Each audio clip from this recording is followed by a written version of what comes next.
یہ ہمارا کمال نہیں ہے بلکہ یہ ہمارے آباء و اجداد کی صدیوں کی محنت، صبر اور جدوجہد کا ثمر ہے۔ حصول آزادی کا آغاز اس وقت ہوا جب 1867 کو جنگ آزادی کے بعد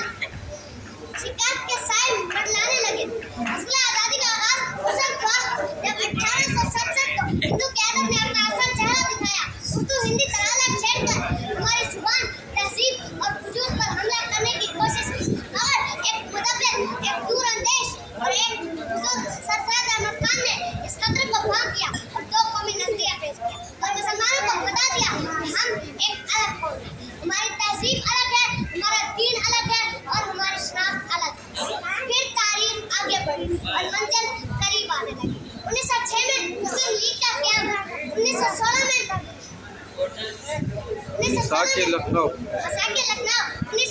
میں قائد-اعظم کے 14 نکات، 1930 میں علامہ اقبال کا خطبہ اعلیٰ آباد اور 1933 میں چودھری رحمت علی کا دیا گیا نام پاکستان۔ اس کے علاوہ کچھ دل دکھا دینے والے مناظر سکولوں کی صبح کے اسمبلی میں مسلمانوں کے بچوں کو زبردستی ہندوؤں کے ترانے پڑھانا، جدید تحریک کے ذریعے مسلمانوں کے جذبات کو ٹھیس پہنچانا، سنگر تحریک کے ذریعے مسلمانوں کو ذبح کرنے جیسے واقعات نے ہمیں ایک الگ وطن کا خواب دیکھنے پر مجبور کیا۔ یہی وجہ تھی کہ 22 مارچ کو ہونے والے مسلم لیگ کی سالانہ میٹنگ 23 مارچ کے ایک بہت بڑے جلسے اور اجتماع میں بدل گئی۔ علی وقار،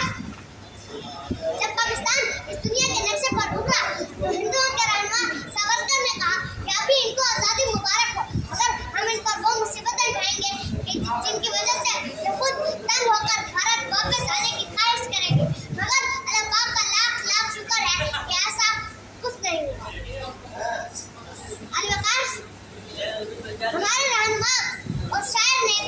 ہندوؤں کے ان دو رہنما ساورکر اور گاندھی کے مکار چہروں کو اس طرح واضح کیا کہ بھارت میں بلائیں دو ہی تو ہیں، بھارت میں بلائیں دو ہی تو ہیں، ایک ساورکر، ایک گاندھی ہے، ایک جھوٹ کا چلتا چکر ہے، ایک مکر کی اٹھتی آندھی ہے۔ یہ وطن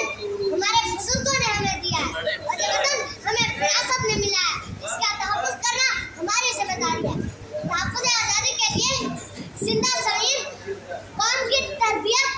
اور خیرات چاہیے۔